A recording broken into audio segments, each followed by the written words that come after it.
हम सेशन 3 शुरू करते हैं। और मैं फिर पहले की तरह से थोड़ा सा वेट करूंगा ताकि हमारे क्लास पार्टिसिपेंट्स हमें ज्वाइन कर लें, और मैं ज़रा उनसे लिंक शेयर कर लूं, और लिंक शेयर करने के बाद हमें ज्वाइन करेंगे। और फिर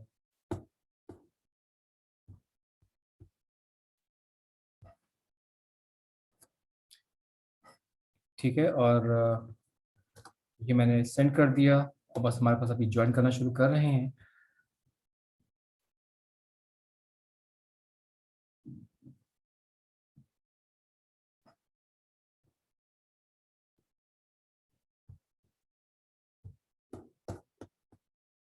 ओके, मैं आपसे स्क्रीन भी शेयर कर लूँ जब तक बाकी लोग हमें ज्वाइन कर रहे हैं। और ये स्क्रीन मैं आपसे शेयर कर रहा हूँ। और ओके क्लास, ये स्क्रीन शेयर हो गई है। आप अपने कैमरास को ऑफ रखा करें प्लीज।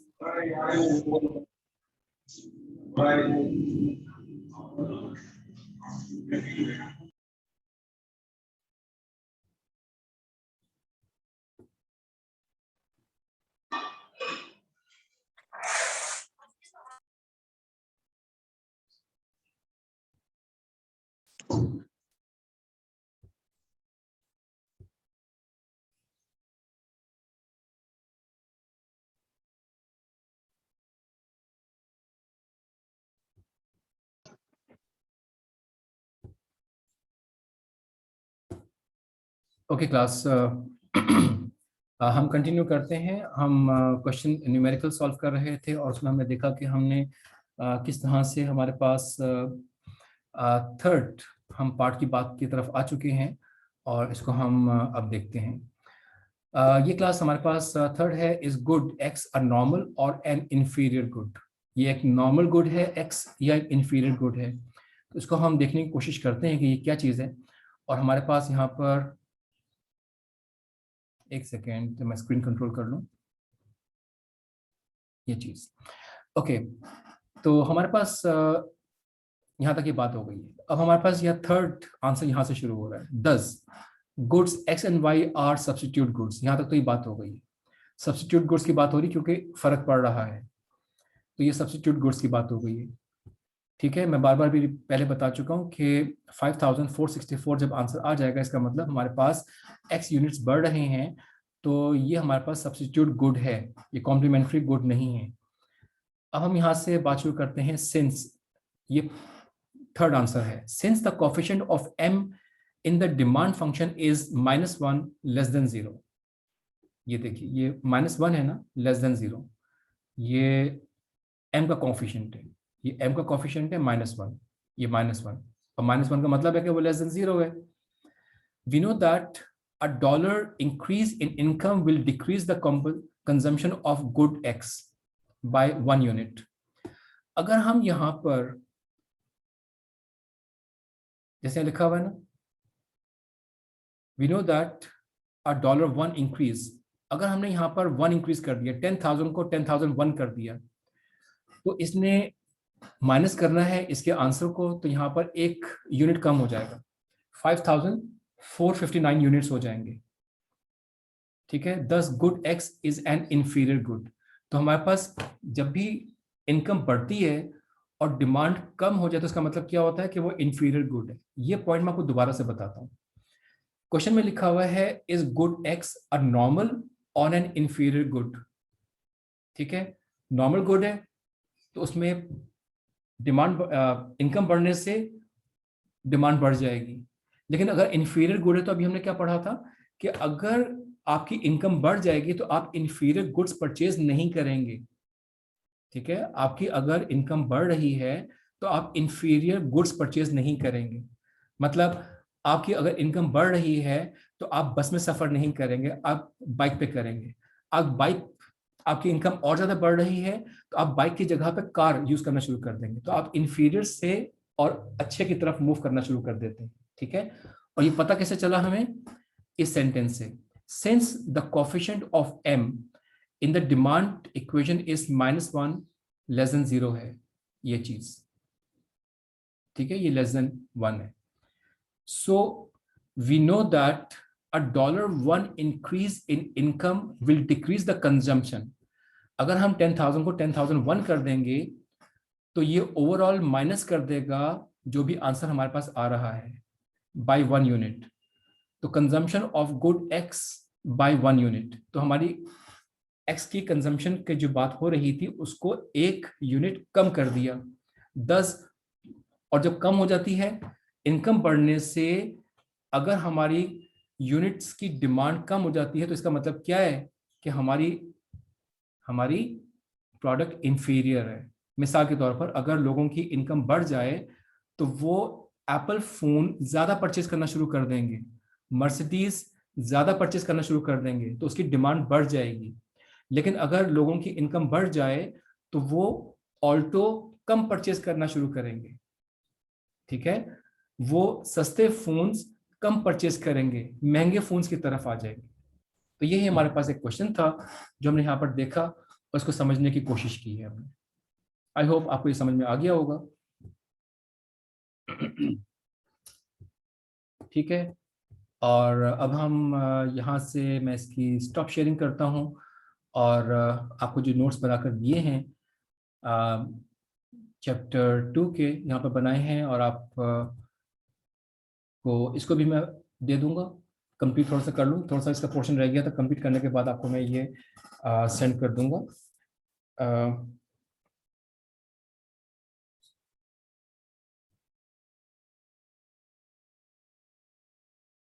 ओके, मैंने नोट भी कर लिया कि मैं आपको ये कर दूंगा इंशाल्लाह।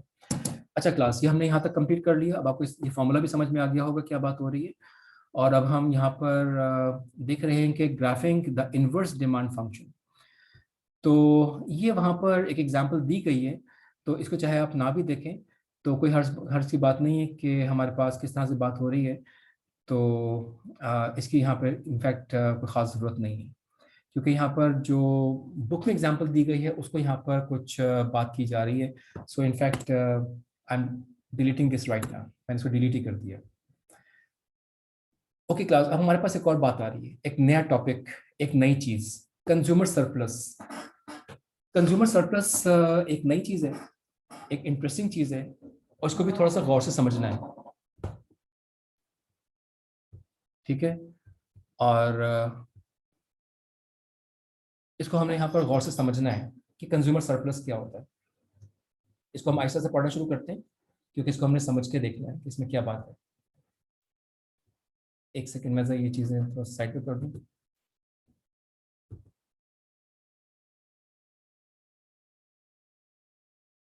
Okay, consumer surplus. We now show how a manager can use the demand curve to ascertain the value a consumer or group of consumers receive from a product.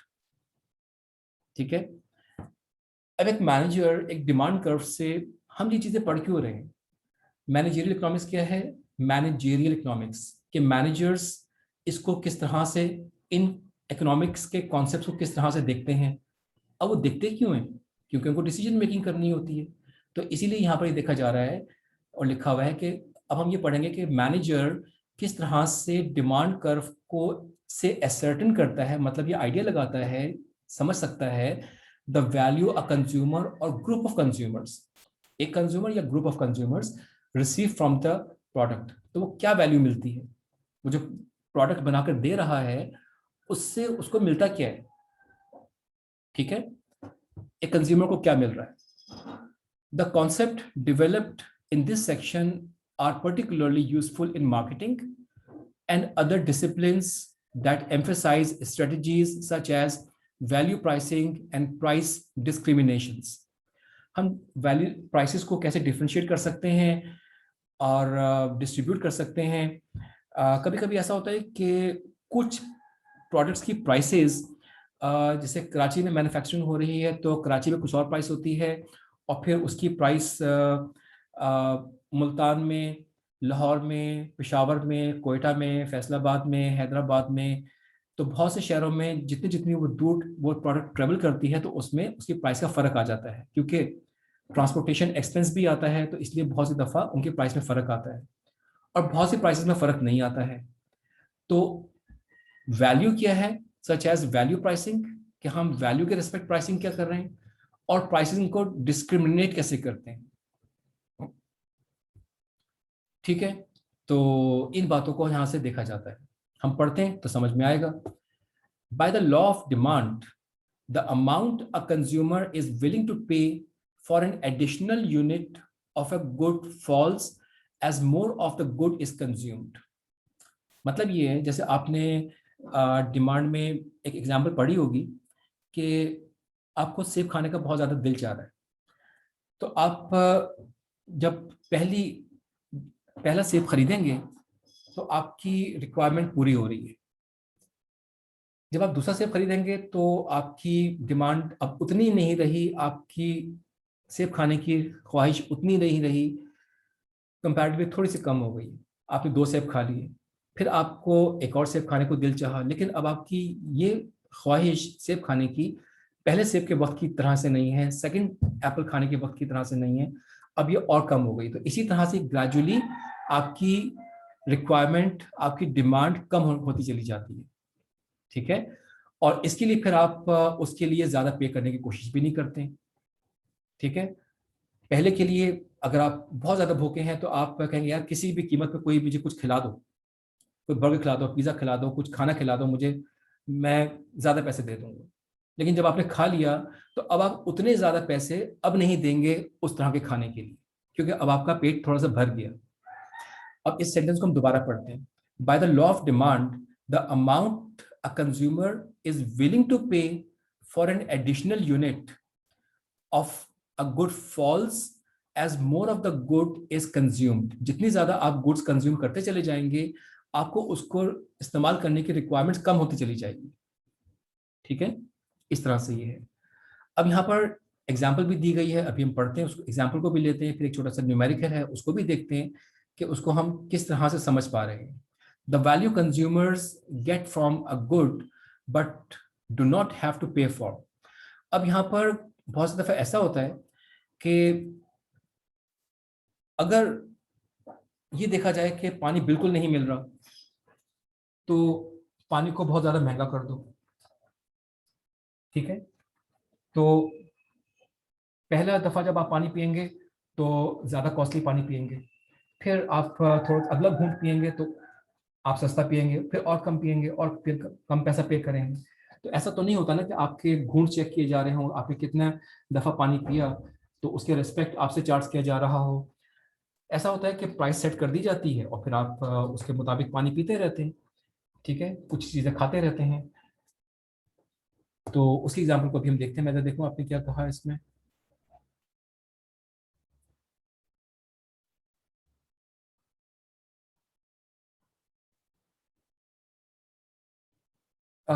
देखें, हमारे पास मैंने आपको बताया था ना कि अभी जो आपने न्यूमेरिकल सॉल्व किया था वो सप्लीमेंट्री है, कॉम्प्लीमेंट्री नहीं है। सप्लीमेंट्री का मतलब ये होता है कि आप अगर for example Pepsi cold drink P रहे हैं तो आप उस वक्त कोक नहीं पी रहे हैं। मिसाल के तौर पर आपके घर में एक फंक्शन हुआ, आपने एक फंक्शन कंडक्ट किया और उसमें 1000 गेस्ट आपने बुलाए, तो आपने फॉर एग्जांपल वहाँ 2000 पेप्सी की बॉटल्स मंगवा ली, तो आपने इनफैक्ट कोक की बॉटल्स नहीं मंगवाई, या कोक की मंगवा ली तो आपने पेप्सी की नहीं मंगवाई।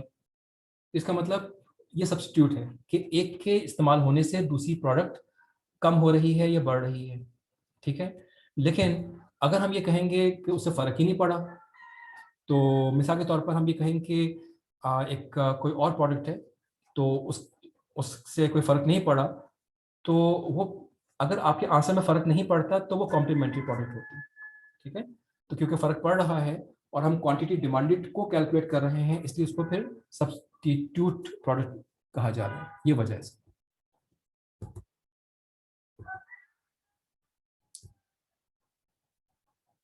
ओके, सो हम यहाँ पर देखते हैं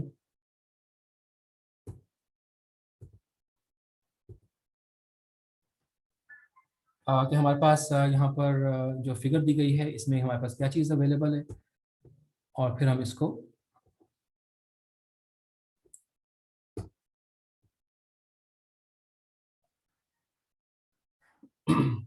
प्लस जब तक हम एग्जाम्पल को स्टडी नहीं करेंगे ना तो ये समझ में नहीं आएगा, लेकिन मैं फिर भी पहले आपको यहाँ पे बता दूँ।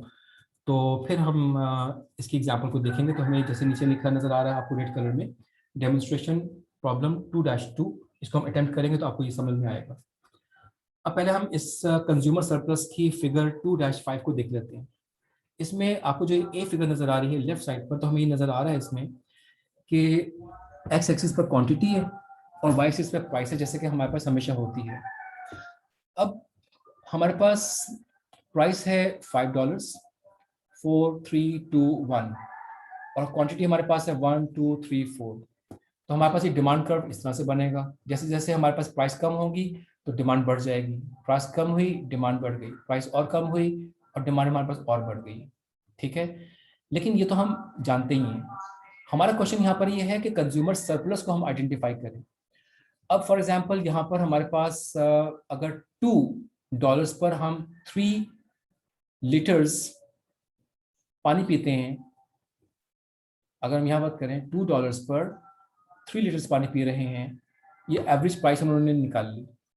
अब जब हमने ये प्राइस को निकाल लिया तो हम यहाँ पर ये देख रहे हैं कि हमें जब बहुत शदीद प्यास लग रही थी तो हमने तो $5 जो शदीद प्यास वाली प्राइस है, हमने उसको तो इस्तेमाल कर लिया, हमने पे उसके लिए नहीं किया।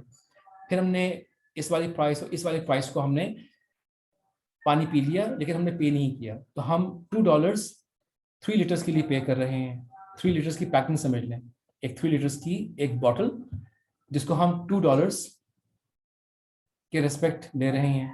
तो ये जो जितना आपको ऊपर का ट्रायंगल बनता नजर आ रहा है ना, ये वाला ट्रायंगल, ये ट्रायंगल ये आ गया, ये ट्रायंगल ये आ गया। ठीक है, ये ट्रायंगल इस एग्जाम्पल में जो मैं बता रहा हूँ ये आ रहा है। तो ये जो हमारे पास है ये हमारे पास सरप्लस हुआ। अब सरप्लस की जो डेफिनेशन है वो यहाँ पर ये होती है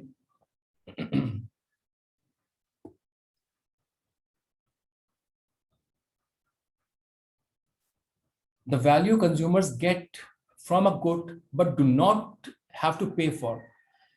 तो कंज्यूमर एक्चुअली इस प्राइस पर ये क्वांटिटी ले रहा है, लेकिन वो उससे पहले जो उस प्रोडक्ट को कंज्यूम कर चुका है वो इस ब्लू ट्रायंगल का एरिया में है।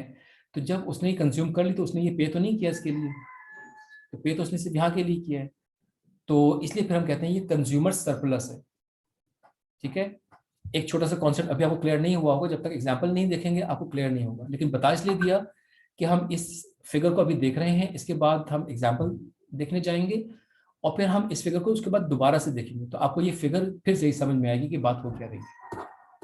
ठीक है, तो इसके लिए मैं इसको स्टॉप शेयरिंग कर रहा हूँ और कमिंग टूवर्ड्स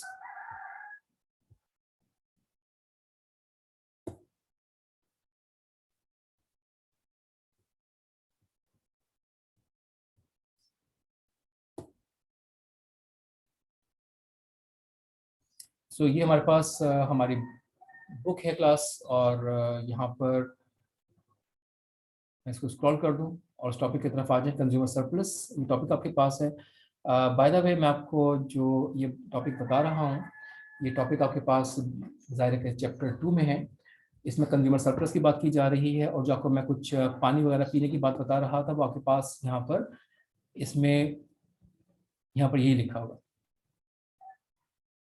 ठीक है, ये डिमांड ऑफ वाटर इमीडिएटली, आप अगर फौरन पानी पीना चाहते हैं तो फिर किस तरह से होगा, आपको आप उसकी कितनी प्राइस ज़्यादा पे कर सकते हैं, बाद में ग्रेजुअली आप कम विलिंग होंगे पे करने के लिए, जैसे आपको मैं एप्पल की एग्जांपल बता रहा था। ठीक है, तो एग्जांपल आप मैंने आपको वर्बली बताई है, इसको आप खुद भी देखिएगा, और मैं आपको जो यहाँ पे न्यूमेरिकल है छोटा है कंपैरेटिवली, मैं आपको पहले वो बता दूँ।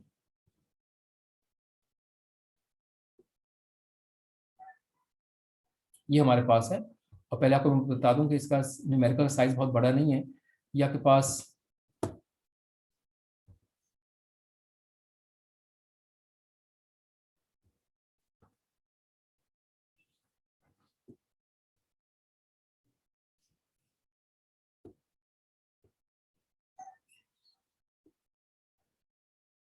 एक सेकेंड, ये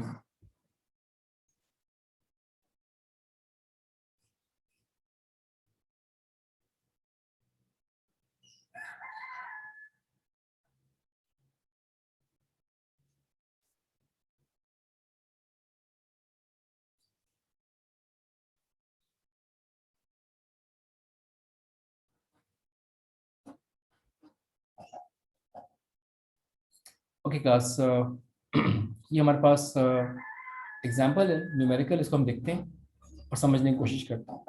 A typical consumer's demand for the Happy Beverage Company's product looks like that in figure 2.5a. अभी हम ऊपर जाके देखते हैं कि 2.5a कैसी है. तो वो फिगर 2.5a जो हमारे पास है, if the firm charges a price of 2 per liter. ऊपर जाके भी हम देखेंगे, पहले हम इसको एग्जाम्पल को पढ़ लेते हैं, फिर हम फिगर को देखेंगे तो आपको बेहतर समझ में आएगा. तो यहाँ पर एक बेवरेज कंपनी है जो बेवरेज मतलब कोल्ड ड्रिंक सेल कर रही है. If the firm charges a price of $2 पर लीटर, ठीक है, $2 पर लीटर चार्ज कर रही है. How much revenue will the firm earn and how much consumer surplus will be typically consumer enjoy. ठीक है, कंज्यूमर कंपनी कितना अर्न करेगी और कंज्यूमर ने कितना सरप्लस एंजॉय कर लिया. What is the most a consumer would be willing to pay for a bottle containing exactly 3 liters of the firm's beverage. तो अगर 3 liters की पैकिंग कंपनी दे रही है तो मैक्सिमम उसमें कितना कंज्यूमर पे करने के कैपेबल है या वो पे कर सकेगा. ठीक है, तो हम यहाँ पर ये $2 की बात हो रही है और 3 लीटर्स की बात हो रही है. तो हम यहाँ पर जरा इस फिगर को एक दफा देख लें. तो यहाँ पर $2, ठीक है, और 3 लीटर्स की बात हो रही है. लीटर्स क्वांटिटी में 3 लीटर्स और ये $2 की बात हो रही है. और $2 हमारे पास ये प्राइस पर लीटर की बात हो रही है. तो पर लीटर की प्राइस है ये. तो 2 और ये 3 है. ठीक है क्लास. अब जो 2-3 इसमें क्वेश्चंस कह दिए गए हैं उनको हम 1 बाय 1 देखते हैं. लेकिन आप देखिए मेरे माउस पॉइंटर के मूवमेंट देखें, ये मूवमेंट है और ये आ गए मूवमेंट. ये वही मूवमेंट है, ये और ये. अब क्लियर हुआ आपको कि इसी फिगर को ए को बी में कन्वर्ट किया गया है, इसमें दरम्यान में लाइंस खत्म कर दी. तो ये जो 2 लिखा हुआ है ये वाला पॉइंट है, और जो ये 3 लिखा हुआ है ये वाला पॉइंट है. तो अकॉर्डिंग टू द डेफिनेशन हमारा सरप्लस ये है.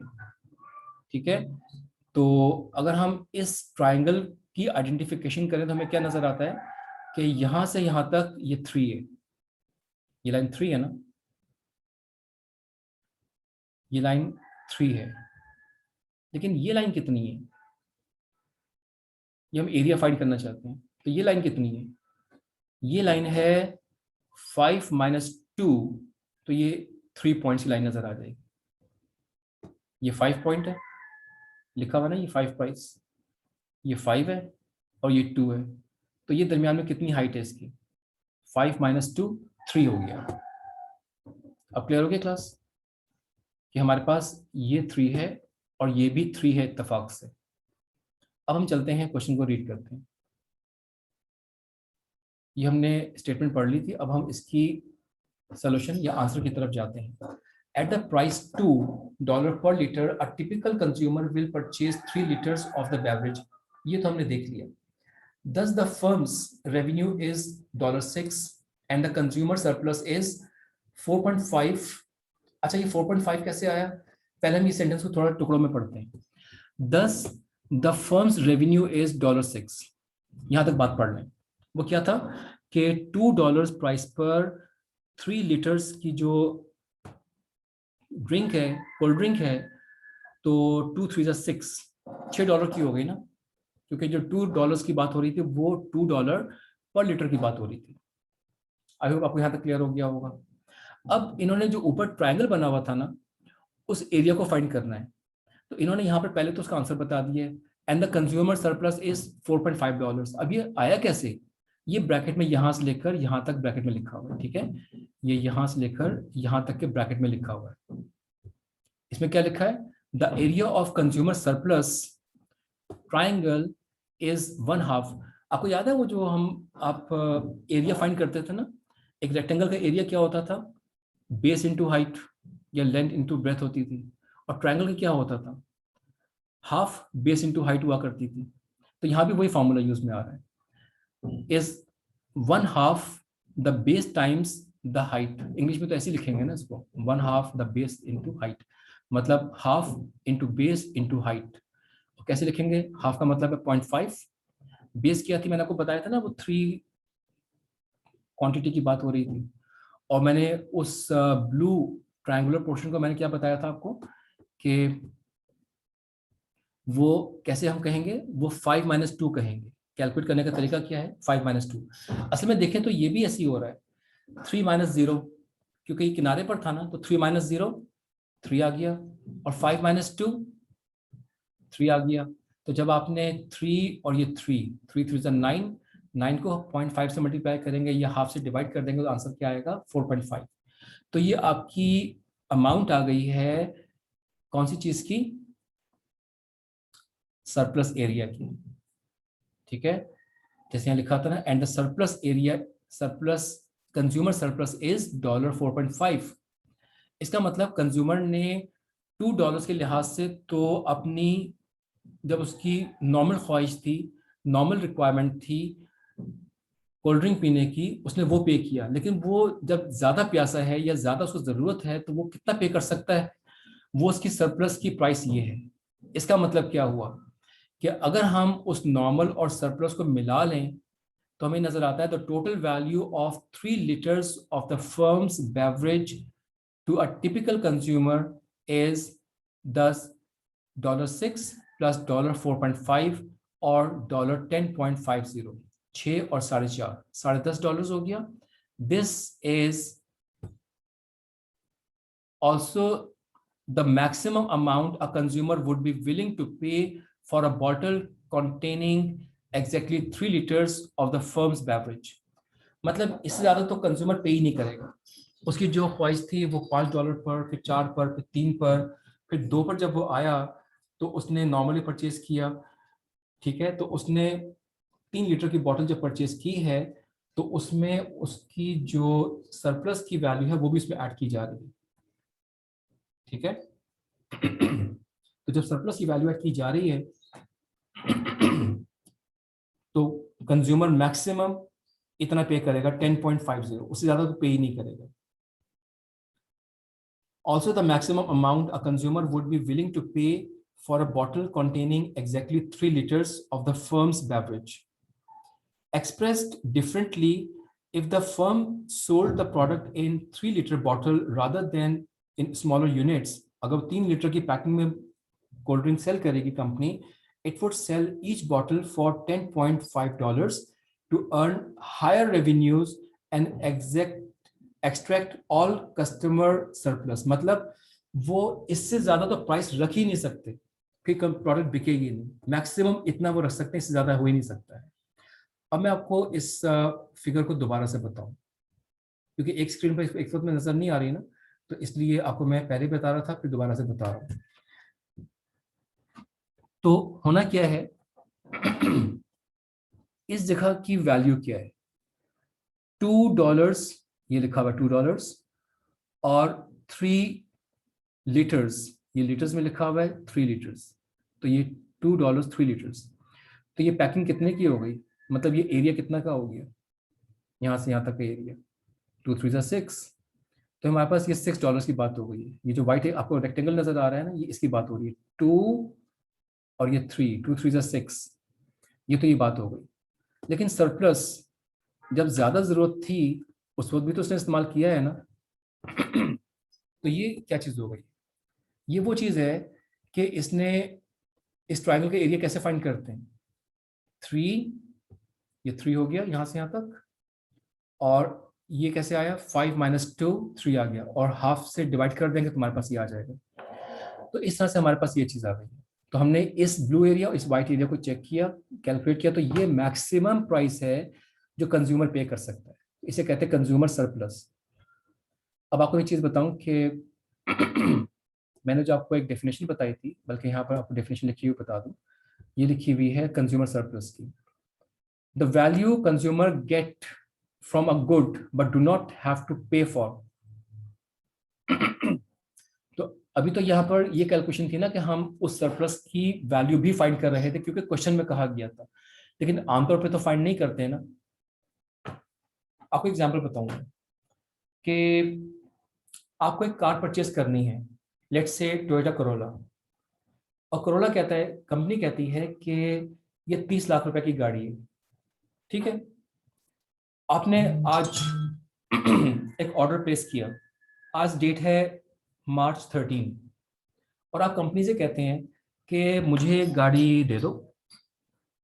तो वो कहते हैं कि इस वक्त गाड़ी मौजूद नहीं है और आपको गाड़ी मिलेगी 3 महीने के बाद, चले 2 महीने के बाद। ठीक है, आपने 2 महीने के बाद गाड़ी खरीदनी है, तो आपको गाड़ी 2 महीने के बाद मिल जाएगी 30 लाख रुपए की। बात क्लियर हो गई ना?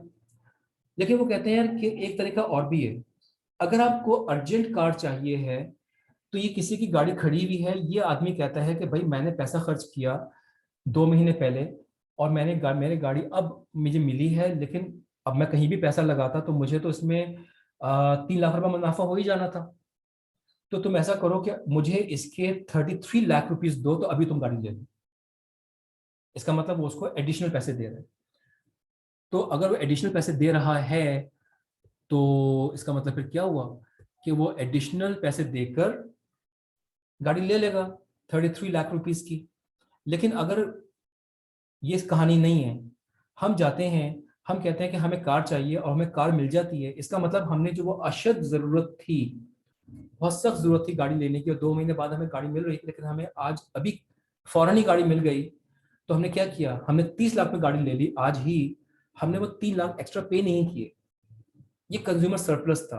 अब डेफिनेशन दोबारा पढ़ें, द वैल्यू कंज्यूमर, हमने उस इंपॉर्टेंट चीज को अभी जाके खरीद लिया। डेफिनेशन क्या कह रही है, the value consumer get from a good but do not have to pay for, तो उस सिचुएशन में पे नहीं कर रहा है। इसका मतलब कि जैसे हम कहते हैं ना, कोई चीज ब्लैक में मिल रही है, कोई चीज ऑन पे मिल रही है, तो उसमें क्या है कि हमें अगर सरप्लस को ऐड करना है, तो वो चीज हमें मिलेगी 33 लाख में, लेकिन अगर हमें वो चीज उसी वक्त मिल रही है, तो इसका मतलब है कि हमें वो चीज मिल रही है 30 लाख में। तो हम सरप्लस पे करते हैं बहुत सी दफा पे नहीं करते हैं। अब मैं, हमारी टॉपिक यहाँ तक कंप्लीट हुआ, और मतलब हमारा ये डिमांड की बात यहाँ तक कंप्लीट हो गई। इसके बाद सप्लाई शुरू हो जाएगा, जो हम सोचेंगे नेक्स्ट क्लास में करेंगे। हारिस लिखा हुआ है, सर ज्वाइन रिक्वेस्ट एक्सेप्ट करें तजीन की काइंडली। मैं तो डियर बार बार ही कर रहा हूँ, मुझे तो यहाँ पर कोई नज़र नहीं आ रही रिक्वेस्ट, यहाँ कोई रिक्वेस्ट मुझे नज़र नहीं आ रही है।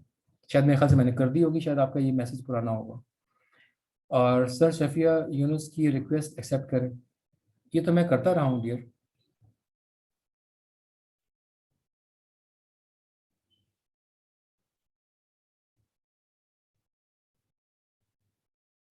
शफिया यूसुफ किधर है, और तजीन मोहम्मद इकबाल हो गए, और सॉरी नॉट शफिया, शरीफा, शरीफा यूनुस, वेरी शरीफा यूनुस। वो नहीं है, मतलब मैं तो बार बार करता रहूँगा। बार हम आगे चलते हैं। प्लस आप लोग अपने नेट कनेक्शन को थोड़ा सा और देख लीजिएगा, उनको थोड़ा बेहतर कर लीजिए, तो आप ज़्यादा कंफर्टेबल हो जाएंगे। अब आपको मैं बता दूं कि अब आपको ये जो 2 घंटे की क्लास हमारी है, हमारी ऑनलाइन ख़त्म हो गई है। इसके बाद आपका काम ये है कि आप ये जो बुक आपको प्रोवाइड की गई है, इसमें जो आपको मैंने अभी वाटर की एग्जांपल बताई थी, आपको जो बैकग्राउंड में यहाँ पर वाटर की एग्जांपल लिखी नज़र आ रही है, ठीक है, और जो एग्जाम्पल हमने अटेम्प्ट की है, जो न्यूमेरिकल हमने छोटा सा किया है, उसमें कोल्ड ड्रिंक की बात हो रही थी। दोनों लिक्विड्स हैं, एक पानी है और एक कोल्ड ड्रिंक की बात हो रही है। तो इनको दोबारा से देखिएगा, इनको सॉल्व कीजिएगा, और ठीक है, इन चीज़ों को आप ज़्यादा देखना शुरू करें, तो आप ज़्यादा कंफर्टेबल होंगे, ज़्यादा समझ में आएगा। अब क्लास हमारे पास यहाँ पर 6 मिनट हमारे पास रह गए हैं तकरीबन क्लास एंड होने में। तो मैं आपको थोड़ी सी बात यहाँ पे और बता दूँ, जो यहाँ से मैं स्टॉप शेयरिंग करूँ, और मैं स्क्रीन शेयर कर लूँ आपसे। ये चीज़ ये अभी हमने डिस्कस किया, और फिर मैंने आपको यहाँ पर बता दिया। तो हमारे पास अब नेक्स्ट टॉपिक जो शुरू होगा वो सप्लाई का होगा। सप्लाई की छोटी सी डेफिनेशन है, इसको हम देख लेते हैं। The supply market supply curve, a curve indicating the total quantity of a good that all producers in a competitive market would produce at each price, holding input price, technology, and other variables affecting supply constant. तो हमारे पास यहाँ पर different variables कौन कौन से include होंगे, तो जितनी भी सिमिलर प्रोडक्ट्स मार्केट में मौजूद हैं और वो एक ही प्राइस पे सेल हो रही हैं, तो फिर हम यहाँ से सप्लाई को इवेल्युएट करते हैं, सप्लाई को आइडेंटिफाई करते हैं. Changes in the price of a good lead to a change in the quantity supplied of that good. तो अगर हमारे पास change in the quantity changes in the price of a good, तो अगर quantity में change आ जाएगा supply में, तो हमारे पास changes in the price of a good, price पे चेंज आ जाएगा. मतलब अगर कोई चीज़ कम सप्लाई हो रही है तो आप और मैं चाहेंगे कि हम फटाफट जल्दी जाकर उस चीज़ को ख़रीद लें. और अगर सप्लाई बहुत ज़्यादा है, मार्केट में कभी भी वो चीज़ अवेलेबल है, तो हम उसको ज़्यादा तवज्जो नहीं देंगे और हम उसको कभी भी परचेज़ कर सकते हैं. उसकी प्राइस आमतौर पर कम हो जाती है. ठीक है, जैसे आपको मैं अभी कोरोला कार की बात बता रहा था. आप अगर परचेज़ करने जा रहे हैं और आप आज गए, तो आपको एक गाड़ी खड़ी हुई मिल रही है, बजाय कि आपको 2 महीने इंतज़ार करना पड़ता, आपको गाड़ी फ़ौरन मिल गई. अब फ़ौरन मिल क्यों गई? क्योंकि इसमें एक और भी फ़र्क आ रहा है. अब मैं उस एग्जांपल को सप्लाई का कॉन्सेप्ट समझाने के लिए थोड़ा सा चेंज कर रहा हूँ. चेंज ये आ रहा है क्लास के, जब मैं मार्केट गया और मैंने कहा कि मुझे 30 लाख रुपए की गाड़ी खरीदनी है, उन्होंने कहा 2 महीने बाद मिलेगी. तो मैंने कहा कि 2 महीने तो बहुत देर है यार, मुझे गाड़ी तो अभी चाहिए. तो उन्होंने कहा भाई एक साहब खड़े हुए हैं, इनकी गाड़ी खड़ी हुई है, तो ये कहते हैं कि 3 लाख रुपए मुझे इसका ऑन दो, इसका मुझे प्रॉफिट दे दो, मैं तुम्हें गाड़ी दे देता हूँ, मैं फिर इसको बुक करा दूंगा, मुझे 2 महीने बाद मिल जाएगी, मुझे कोई फर्क नहीं पड़ता. तो मैं कहता हूँ ठीक है, मैं ले लेता हूँ. लेकिन मुझे एक बात और समझ में आई. मैंने एक और शोरूम पे देखा कि यार कि एक गाड़ी तो वहाँ भी खड़ी हुई है. तीसरे शोरूम पे मेरे किसी ने और रिलेटिव ने बताया कि गाड़ी तो वहाँ भी खड़ी हुई है. 4 शोरूम कराची में हैं, चारों पे गाड़ियाँ खड़ी हुई हैं. तो फिर तो मुझे समझ में आ गया कि मैं तो बार्गेन कर सकता हूँ. तो मैंने बार्गेन करना शुरू की और मैंने कहा कि मैं 30 लाख की गाड़ी को 33 लाख, 3 लाख में ऑन क्यों दूं, 2 लाख में ऑन दे सकता हूँ, मैं 3 लाख क्यों दूं. फिर मैंने बार्गेन करना शुरू किया, उनमें कोई एक मान गया. फिर मैंने एक और से बात की, उसने कहा कि मैं चलो 1.5 लाख में भी मान जाता हूँ. अच्छा, कई दफ़ा फैक्टर्स बहुत से चेंज हो रहे होते हैं. अब ये 4 जो शोरूम पे गाड़ियां खड़ी हुई हैं और मैं एक बायर हूँ उस वक्त, मिसाल के तौर पर, ये इस वक्त बात हो रही है मार्च की. चलें ये बात लेके चले जाइए 2021 जो हमारा साल चल रहा है, मिसाल के तौर पर हम बात करते हैं सितंबर में.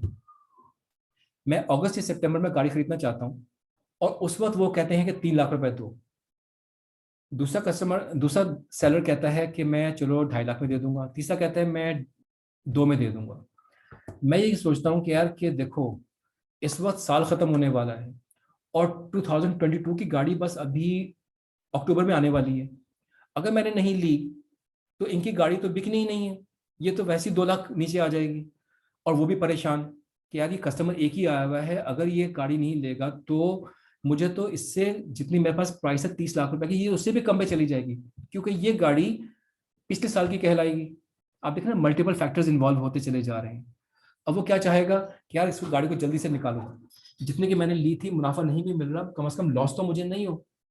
तो ये मल्टीपल फैक्टर्स होते हैं, अदर फैक्टर्स होते हैं जो बहुत सी दफा इन चीजों पर अफेक्ट कर रहे होते हैं.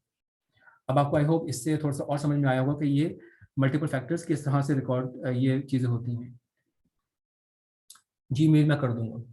इसके बाद हमारे पास ये टॉपिक यहाँ तक कंप्लीट हो गया क्लास. ये चैप्टर 2 हमारा डेफिनेटली कंप्लीट तो नहीं हो सका, लेकिन हमने इसमें जितना पढ़ा, कुछ न्यूमेरिकल सॉल्व किए, कुछ इनको समझने की कोशिश की है.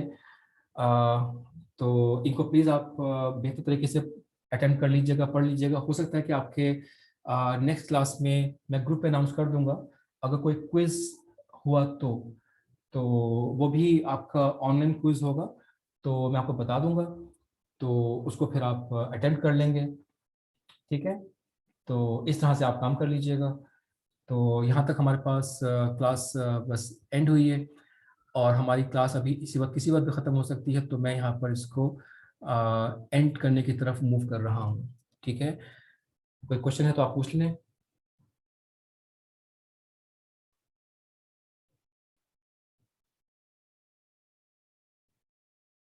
Any question class?